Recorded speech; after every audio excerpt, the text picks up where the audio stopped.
All right, what's up, everyone? I'm David Bowie, Hi, I'm Chris Teacup Clinton. and this is Klask Pro.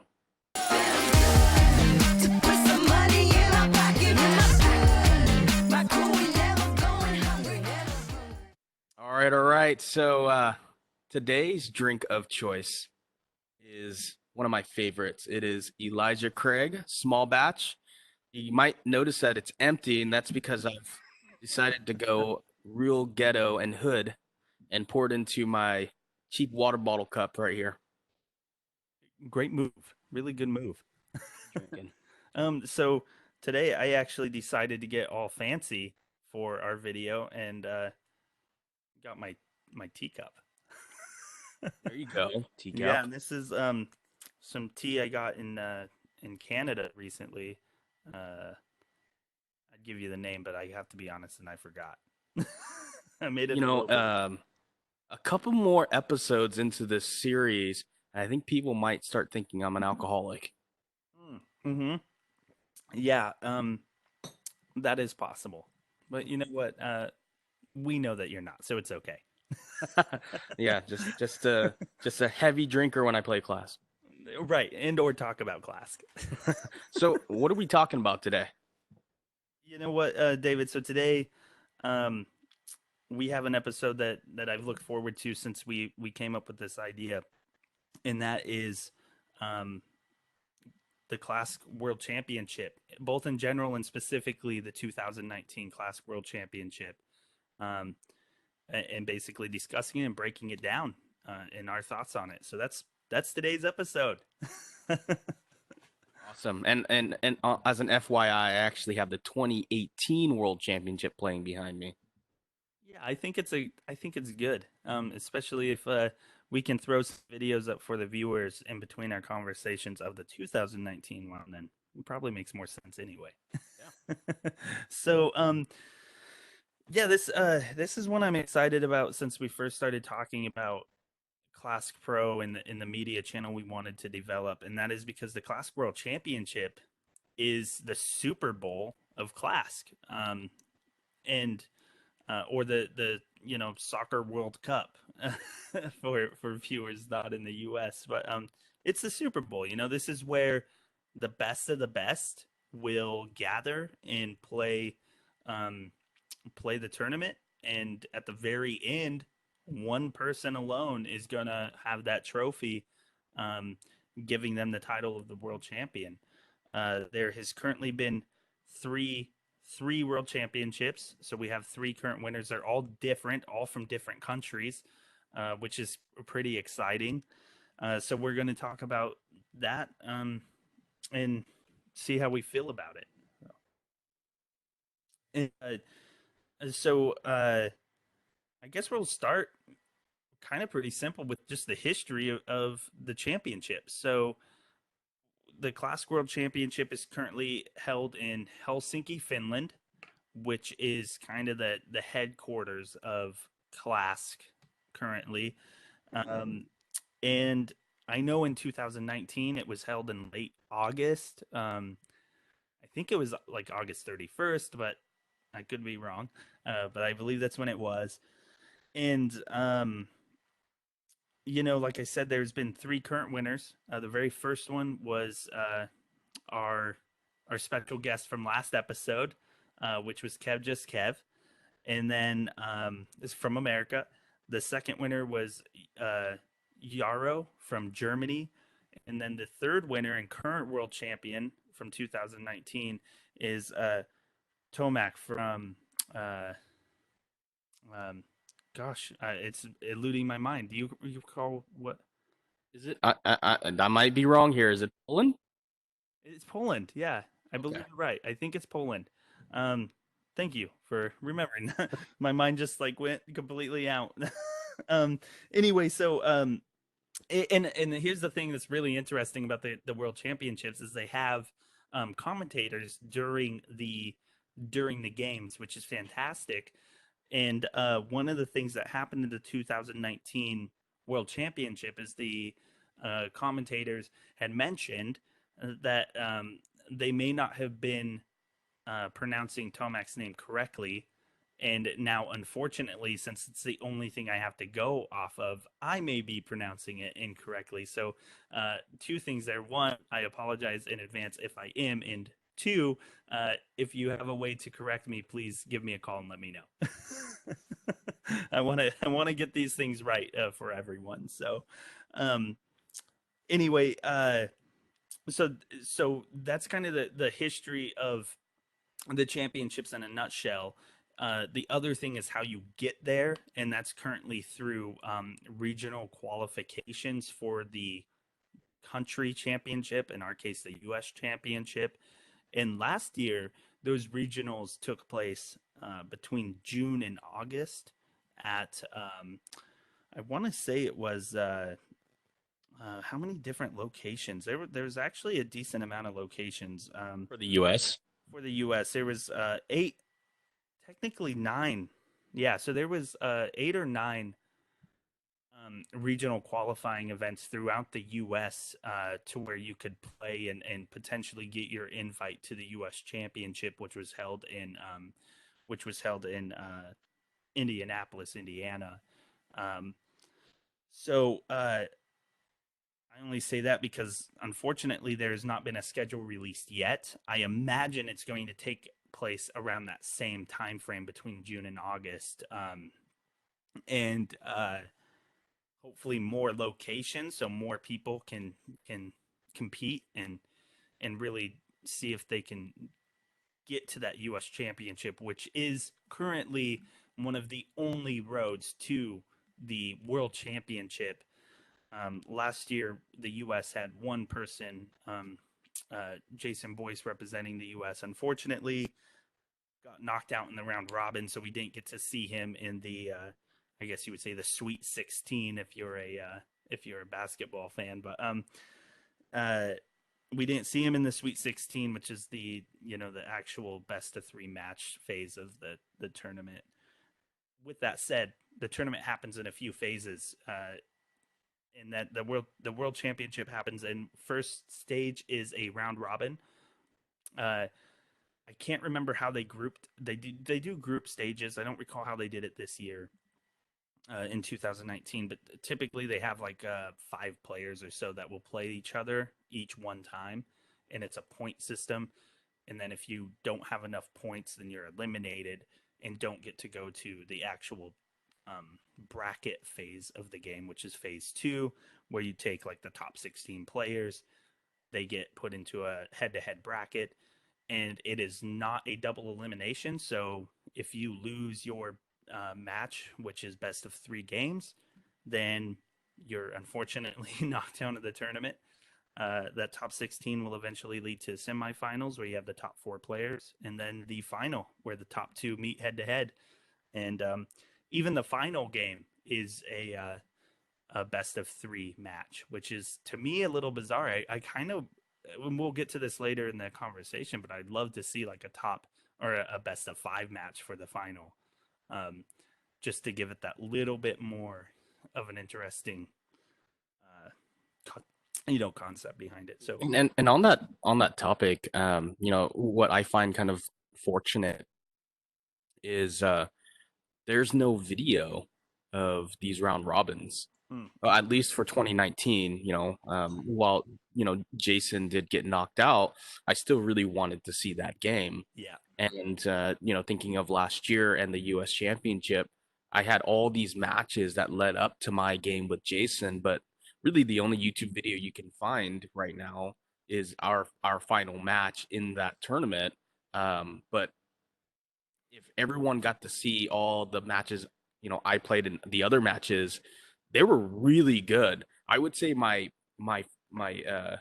semifinals and my quarterfinal matches were actually better matches to watch than my loss to Jason. Um, and I do have video of it because I had somebody holding an iPhone, one of the players there, to record my matches just so I can view it myself. But yeah, I would love to see some of these other matches that leads up to the finals, and including the world championship as well.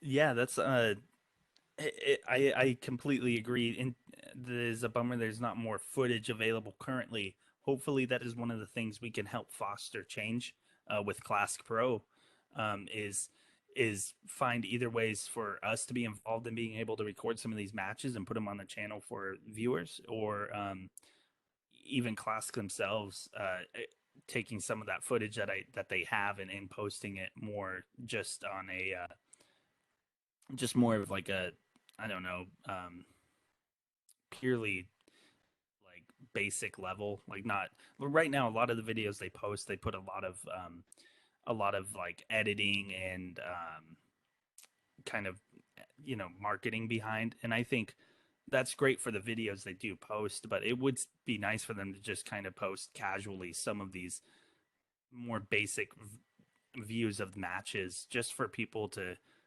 eat up that information.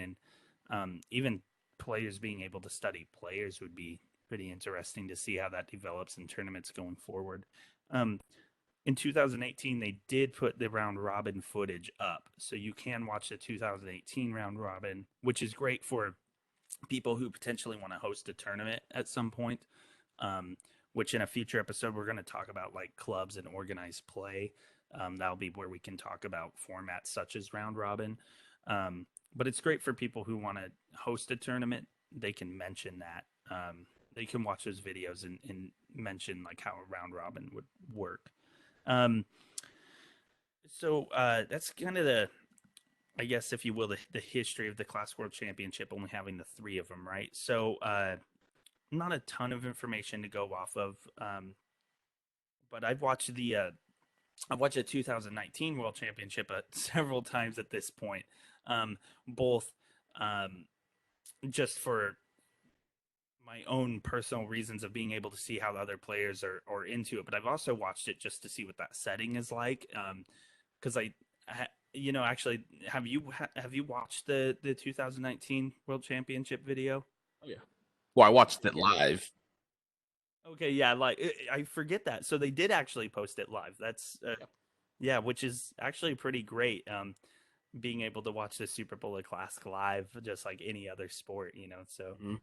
I'm glad you mentioned that because I forgot that they did it live.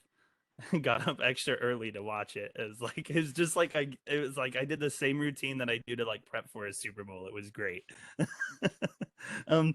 Anyway, so you know the current setting of the Class World Championship from the 2019 video, and even one that you have in the background right now, is pretty incredible with the stands that you have off to the side with the crowd, the spectators. You have a ref right next to the table the entire time. A lot of what looks like intense lighting. Um, and you have multiple camera angles, so there's multiple cameras there as well. And from what I can tell, you can hear the commentary, not like the commentators are obviously on the video, but as far as I can tell, the crowd can hear those commentators as well, which leads me to believe the players can hear the commentators. Um, what's your, with all of that said, what's kind of your thoughts on that setting, um, too? It brings in a totally different level of play when you have, let's just say, 20, 40, 50 people watching you play a game that you typically only have one person in the room. Um, and it's very unique. My experience, and I think that anybody that was at the US Championship last year was very different than what you see on YouTube on the World Championship, because the environment I played in was super loud. There was tons of heckling, and Mm. you don't see that in the World Championship. So, I actually just pulled up some video from the U.S. Championship, and I'm wondering if I can find some of the heckling that you can see in here, and you'll see the environment is totally different. Um, Here, give me 1 second. I'll pull this up. Yeah, so actually I don't think we've discussed this before. So you're saying you actually had like active hecklers in the crowd. Is Yes. is that like I would think if there's heckling that it would be like them trying to purposely give an advantage to either you or an opponent. Is that kind of how you felt? I mean, if we're gonna call this a sport, that's gonna happen. Happens in every single level of sports, other than golf and tennis. But when we're talking about things like football, basketball, I mean, it's loud, it's expected. So for me, it doesn't really bother me. I know for some of the other players out there, it's something that they weren't used to. Mm-hmm. Um, because even if you think about like our match together in the regional tournament, it was fairly quiet. There was music in the background, but this setup that you see here was, I mean, we had a DJ playing music. There was just crazy lights everywhere, and then there's tons of people in the crowd. And then on top of that, you have Kev doing the announcement over the microphone as well. So you hear that? I do hear that. Yeah, The video. that was really good. Turn up the volume here. Shake the biscuits in his fruit! Roll up in his grill!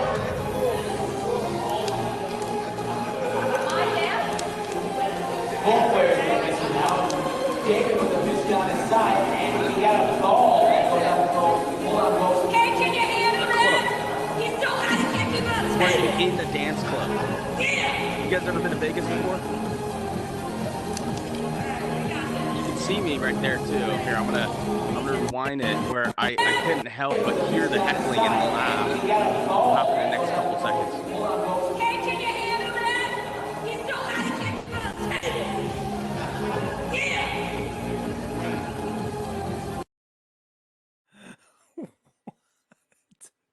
What is going on? That is wild. So Yeah. so real quick, that was one of the videos you had. You had someone take, right? Yeah. One of the other regional players, he won the San Francisco one. Okay, yeah, and I would think that there has to be some official Klask footage because it looked like they had a great camera setup. That Yeah, I I don't would know. I don't imagine they know. recorded. I don't know. I mean, I really haven't asked about it, but Okay, well, real quick, back to that video, David. Wow, that to me looks incredible to play in that environment. Um, I feel like I remember I played in the WKF, um, the USKA World Championship in Michigan, and I remember uh, Kev was right next to myself playing Jason Boyce, the current U.S. Championship champion, and I remember like doing my best. It is the first time I've had someone commentate a game like right next to me, and I remember at certain points it did kind of get in my mental state a little bit. It affected me to a degree, which I obviously have since worked on and practiced, trying to get that out of my head. But how did that affect you? I don't know, man. It was just fun. I had such a good experience there. I was having my drinks, playing Klask. It felt like I was in a Vegas club. It was my scene. So the cool thing is that if it was a disadvantage, then everyone was at a disadvantage, right? It was equal. Um, I loved it. I mean, I like that scene. I don't know if other people do, and that's not them, but I welcome um, a a tournament style or spectatorship like that. I like it. I tend to agree with you. Just outside looking in to that video you just showed, it looks like a riot. It looks like a great time for both the spectators and the players. So, real quick on that note, personal question in a sense, what was the lighting like there from the view? It looked kind of dark on the board. Is that truly how it was, or was the board lit well enough for play? Oh yeah, it was lit. There was lighting. I mean, I think the lighting purpose was really for the video footage as well. It was dark everywhere else, very much so like you would see in a I'm not going to say nightclub because nightclubs are even darker than that, but close to it. I mean, at least any bar that you go to. and then front and center stage is lit up pretty darn well, but everybody else around it's going to be a lot darker. But that actual venue it used to be a club, so that's why you saw all those lights. Okay. It was set up for it. Mhm. I think so real quick, since we're on the setting of it, I kind of feel like going forward in the tournament, like official tournament rules of Klask, I feel like there not only needs to be rules of play and player etiquette, but I also think there should be rules on the setting of the place in which you're playing, and by that I mean, um, I think there should be a standard for like a parameter that the table that you're playing at, and then um, I think there should be a standard on like the lighting style. And this is me, how I feel about that. Do you have any comments on that as well, or?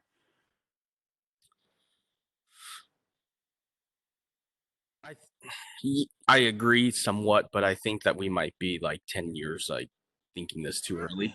Um, because if we're going to talk about standards of lighting and crowd expectations and all that, then we would probably then have to set expectations for what is more important, which is board build. The stickers used on the striker, where are the stickers used at? How large are they going to be? Has the ball been weighed before it was put on the board? Is the board nailed down? Are the colors supposed to stay the same? Will the board color change? There's so many different variables that you could put into this that I think as of right now it's such it's in the zone of kind of getting from hobby stage into maybe something professional.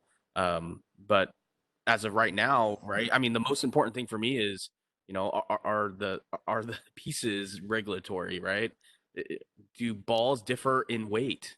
um my expectation as a player would be, if I'm going to be on video, you know let's make sure we nailed those boards down, um, because they move, and then that can shift a lot of different things. And when you level them out on something like a coaster, uh, it works, but I mean, you're competing for a national championship here. So for me, I would think that at that point on, like, you got to start nailing that stuff down to tables or something. Yeah. So, were the ones for the U.S. Championship nailed down at all? No. Okay. So, as far as I know, the one in the World Championship is attached to that table. Um, So, in fact, I think on the video that was just up in the background, I think it kind of you can see the screws that are holding that down. So, anyway, I absolutely agree with you. There is certain things, for instance, that board, at least on the final table, at least um, being nailed down. And you mentioned it, that this is maybe 10 years down the road, hopefully less than 10 years if we everyone does their jobs right. But I agree, we can come back to this topic when when the Klask is in the Olympics. Yeah, when the scales out and they're weighing the balls and Right. running striker checks. Yeah. So, um, you mentioned striker checks. There's actually players when you watch the 2018 and 2019 World Championship. There's actually moments where you'll see the player look at their striker and actually, um, essentially, toss it and say they don't want to use this one, and they will actually talk to the ref and elect for a new striker. Um, there's no way that to unless you talk to that player is what went through their mind on making that decision. But you'll see them actually exchange strikers with the ref. So that just reminded me what you'd said there on that, and I think that's a really interesting piece of the game that some competitive players, and certainly casual players, don't think about when you're in that kind of more intense competitive play, is if you need something like that, it's worth bringing up and making sure you're doing the best you can to have the best performance possible, and not just say, "Oh, it's how it is," and then move on. Well, and boards play differently. Um, we've met up with each other and played on different boards, and some move faster than others. And is that the custom board behind you that we played on? Um, this The one, yeah. no, this is actually one of the um, original World Championship skinned boards. Uh, the one we played on was actually the custom Oldie Class Club board, which is currently downstairs at my house, set up for play. But yeah, So that was that the one from Klask Your Way? it is. Yep, the one from Klask Your Way, which amazing work, by the way, absolutely amazing work. So that board, when I play on it, is crazy awesome. I mean, it plays really well. So that just brings another point up, which is kind of the if we're going to talk about tournament play and regulations and all that, like what's the quality control of the actual board that's being played. Yeah, which is great. A great topic actually. Without talking to someone who was there in this most recent 2019 tournament, I can't be for sure on some of this, but as far as I am under the impression of, I believe the board that you see in the background behind you, I believe that board they set aside for just the videoed game, the games that they actually took footage of, which is going to be the top 16, the semifinals, finals, all of that. And then in the 2018 year of the championship, they actually did it on the round robin as well, which which was great in my opinion. As far as I know, they didn't do it this year, but I believe that's a brand new board, right out of the box, as clean as it comes. Which anyone who's played for a while knows a new board plays entirely different than one that's been used for a little bit. It's so much faster, and if you're not prepared for that in a tournament, it will it will affect you for a few points before you can kind of calibrate to it, if you will. So it's one of those things where I am curious how players work on developing that as a skill, because to me it would be a skill, is how you as a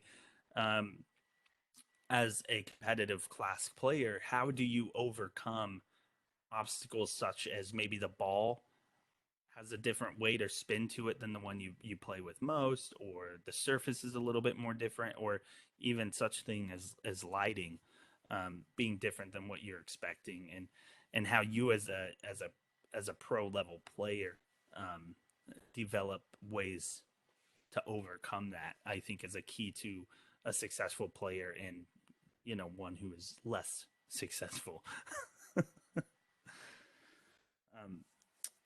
So it's a great point you brought up. It really is. So man, I think we kind of talked about the conversation of the setting really well. The thoughts of the setting, I think, are super important going forward. But again, I'm going to kind of agree with you that it's more of one of those things that will develop more kind of in the next few years, especially hopefully with updated and future rule books get added in there. We kind of talked about it, but I wanted to really discuss the round robin and the elimination. So you get all of these countries in the room to play each other, the best players in each of these countries. Some countries with multiple players. I think in the 2019 championship, I think Italy had 2 or 3 players. Germany had at least 3 players that I know of. The U.S., unfortunately, only 1 player. But I feel like the round robin in the elimination stage is definitely important, because you can't have, let's say 30 best of 3 matches, especially if you're trying to keep this thing condensed down. So you do have to go through that elimination round.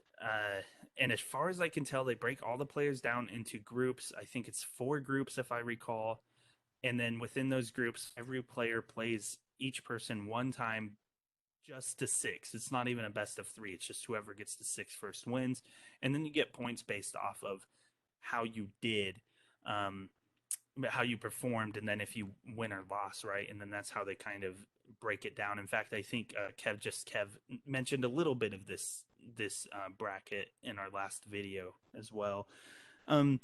So with that in mind, I feel like the elimination is important. I see why it's there. It does. I kind of have like my own sour taste because of it. For instance, and this could be a selfish reason, to be completely honest, because I was really sad we didn't have someone representing the U.S. in the final stages of the Klask tournament last year. Because they were eliminated in this round robin, so you never even got to see someone representing the U.S. in the 2019 championships. So I guess that's kind of how I feel about it. It needs to be there. I get why it's there. I almost wonder if maybe more people should move. Like maybe they should do like a top 20 players, maybe so 4 additional players get in there, perhaps. I don't know. It's kind of an interesting topic. What do you have any? What are your thoughts actually on it, Bowie? If we think about things like tournament play and a lot of the sports out there and how they're set up, what you want is kind of an equality thing that's going on. So, I think that the advantage here, and Kev mentioned this in our last episode, which is there are, at least in some of the other countries, they can get to tournaments a lot easier than somebody like us in the US can, right? When you're talking about a flight to Germany, that's a big trip for us. Um, Flying from Washington State to Texas or flying to New York, that's a smaller trip. So if the US had the ability to have a couple other players added into the World Championship, I think that would put it in more of a kind of fair or equal type of setup. Now, if the U.S. players don't earn a spot through the round robin, that's just how it goes. That's how the cookie crumbles, right? But let's just make it equal, and let's say every country gets 2 or 3 players, and then they can round robin, and whoever makes it out of there, great. The unfortunate thing is that when you look at places like Germany or some of the other countries right around there that have the ability to get to these other tournaments quicker, there's just more opportunity. So, if I had to nitpick at something, I would say, let's have the equal amount of opportunity for all countries. Yeah, I could certainly see that. I haven't really thought about ways to make that happen other than saying like, hey, each country can have X amount of people. It's an interesting one. It really is. I don't even, to be honest, I don't even really know how to come up with a plan to how that would work. Because on the I guess light of fairness is how do you, like for instance the US, how do you justify having multiple people qualify for the world championship when maybe they didn't deserve to qualify? I guess you could host kind of like they do at Essen. So Essen host an additional, they have a qualifying tournament for the world championship. And I wonder if they could do something like that at Gen Con. I think Gen Con's big enough to warrant a separate world champion qualifier. And I'm fairly positive they do a booth there. So I'm actually going to side fully with you on this. I think they should do multiple U.S. champion, not even really U.S. champion. Like for instance, the 3 people in Germany that were there, one represented the previous year's winner, one represented the Germany champion, and I believe one represented the Essen champion, and they didn't even say they were, like, they said they're a German player, but they didn't say that they were the German champion. They specifically said the Essen champion. So I think if Gen Con could get a qualifier for the World Championship, that would be a great opportunity for the U.S. to get involved as well, through multiple outlets of representation. Of course, someone from another country could go to Gen Con and maybe win, and then we're still in the same boat. Sure. Yeah. So from the round robin, we get the top 16 in the eventual semifinals. And this last year, specifically in 2019, I remember watching the live feed, and since watching the videos that have come out afterwards, showing the championship players. And I gotta tell you, man, it was great. These players there's a reason they're at that table, right? Like, they're so talented.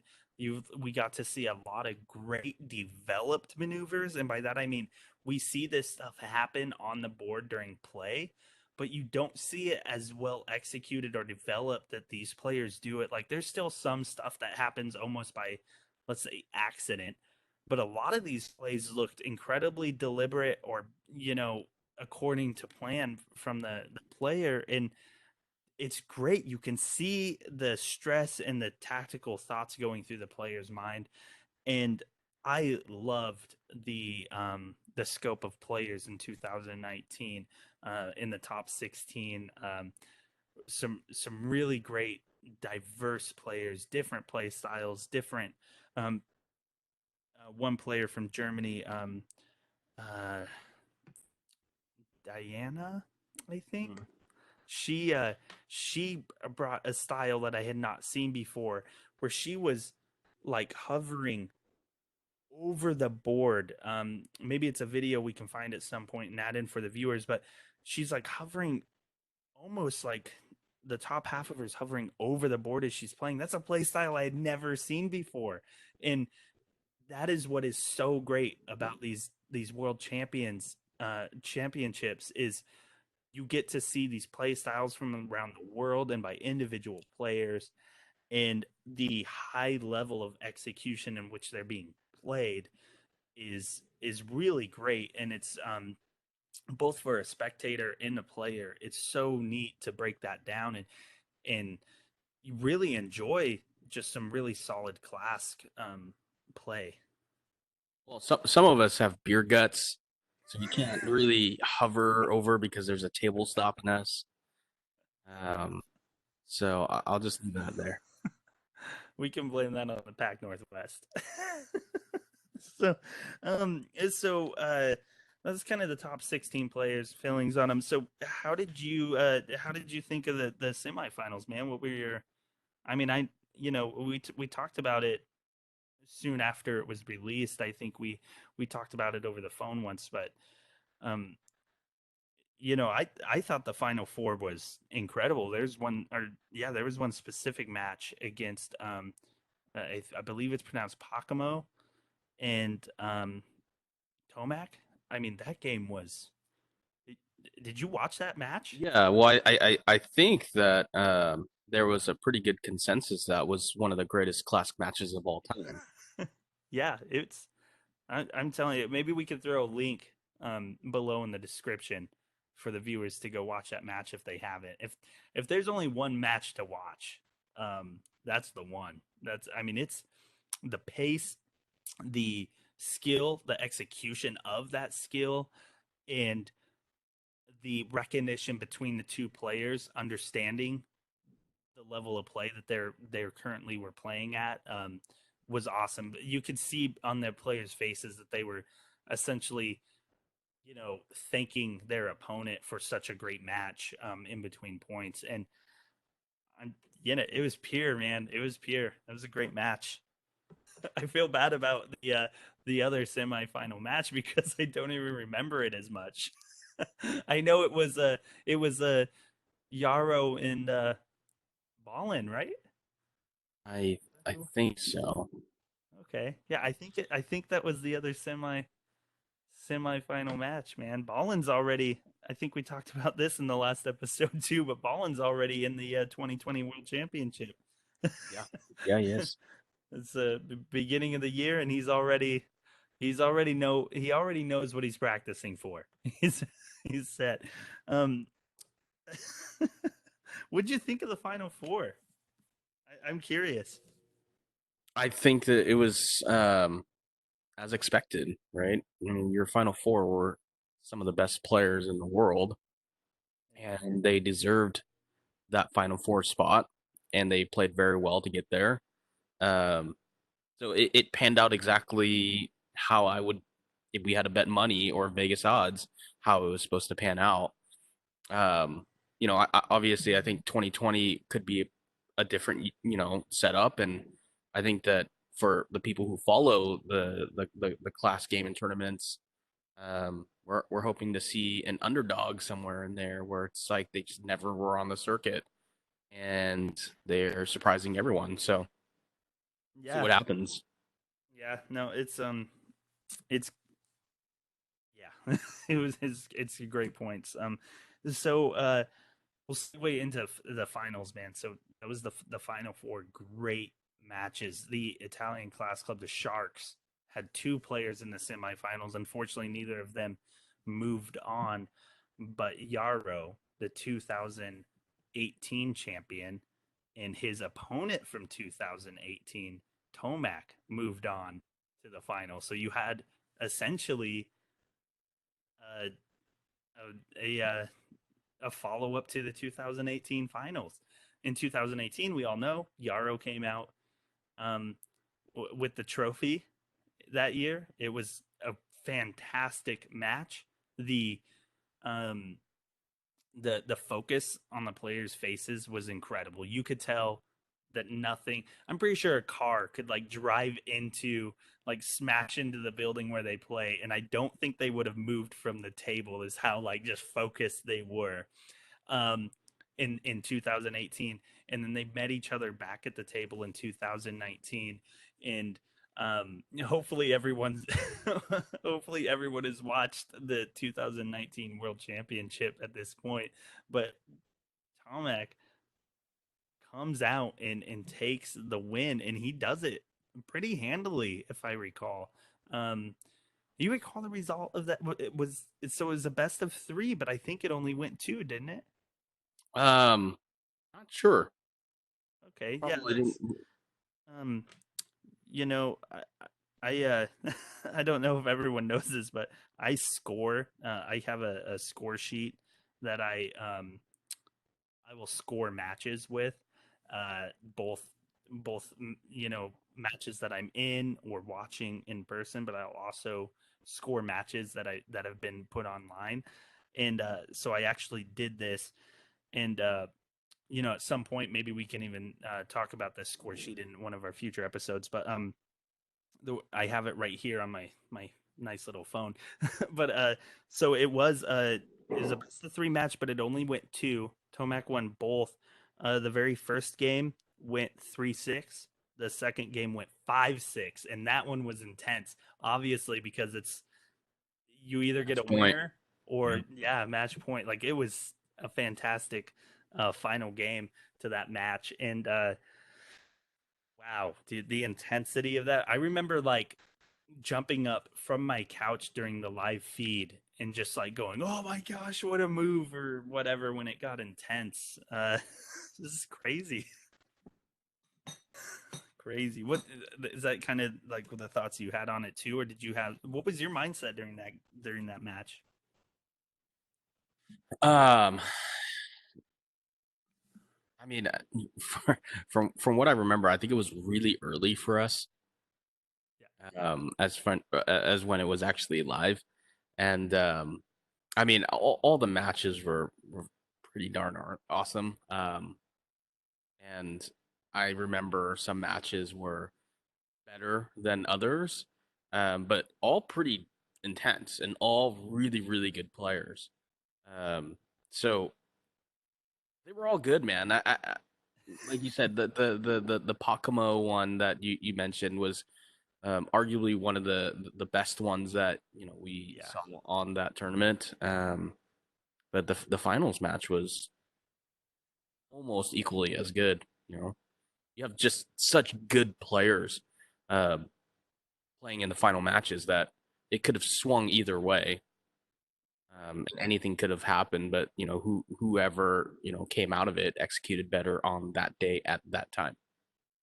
So I'm gonna kind of walk out on the limb on this one and say I just mentioned in 2018 it was the same two players in the 2019 final, but I'm gonna say I don't think they're the ones to beat in 2020.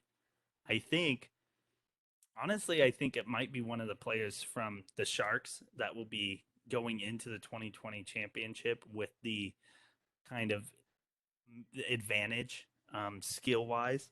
It's hard to say that because obviously they didn't win in 2019, and you have to side with the players who have won, which I really love Yarrow. He's one of my favorite players to watch. His concentration on his hits are incredible. Same with Tomac. Tomac is one of the more exciting players to watch. He has a little bit more, I guess you can say, like excitement with his hits. And so they're both great players, and I really adore their games. But I almost would say they're not the ones to beat in 2020. That's because it's going to be me, of course. So I'm just so uh, yeah, I'm gonna go out there and say they're not the ones to beat in 2020. I I would somewhat disagree. I think that they're always going to be the ones to beat. If I had to put a prediction on 2020, let's just say that I think the winner of 2020 will not be a previous champion. All right, no second trophy winners, huh? Um, so I'll put a little hedge on that, but I think that when you watch the top 16 players play, there's a lot of good people in there, and they're only going to get better. Obviously, including the Italian team that plays phenomenal, year in and year out. So that, for me, that puts a lot of people in the limelight of being able to win that tournament. Um, and I think it's completely possible. And there's a lot of other names out there in other countries that we haven't even mentioned that played phenomenal and just didn't win on that one round. So they have every opportunity to win the championship the next year. So my prediction would be the champion will probably not be one of the ones that have previously won before, but who knows? I mean, everybody that has won is fully capable of winning again. It's a great take on that. Would would you change anything in 2020? Are you talking about the world championship?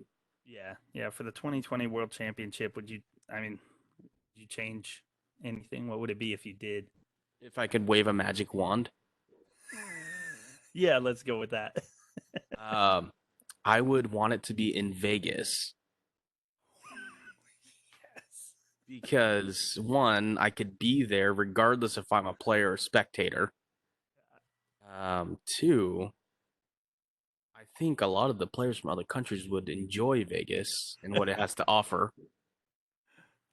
Um, Real quick, I heard, um, again, I think Kev mentioned it in our previous episode, but I heard that they really like doing the sauna before the championships. So we would have to make sure there was one readily available in Vegas. yeah, well, you can get whatever you want in Vegas. That's true. So, I mean, yeah, they want a sauna, they can have a sauna. If they want to play poker while in the sauna, they can certainly do that, or anything else in the sauna. Yeah, you know what, man? I was going to give my 2 cents on that, but I'm gonna remove what I was gonna say and just agree with yours, man. I love it because mine was going to be essentially making it more accessible to spectators. And I think that would be a great way to do it. So I'm with you on that, Bowie. Vegas 2020. Let's make it happen. So that's cool. That's a wrap. That's all I have. So do you you have any additional thoughts on the 2019 Klask World Championship? No, it was ran great. I think that the top four and finalists and winner was well deserved. Everyone played great, and it was great to watch it on YouTube and watch it live as well. And I think that we have a lot to expect out of 2020, and a lot more content that's going to be put out there. And I think that you can expect for Teacup and I, Bowie here, to bring our game, bring the heat to the competition, and hope that we can make it to the World Championship this year.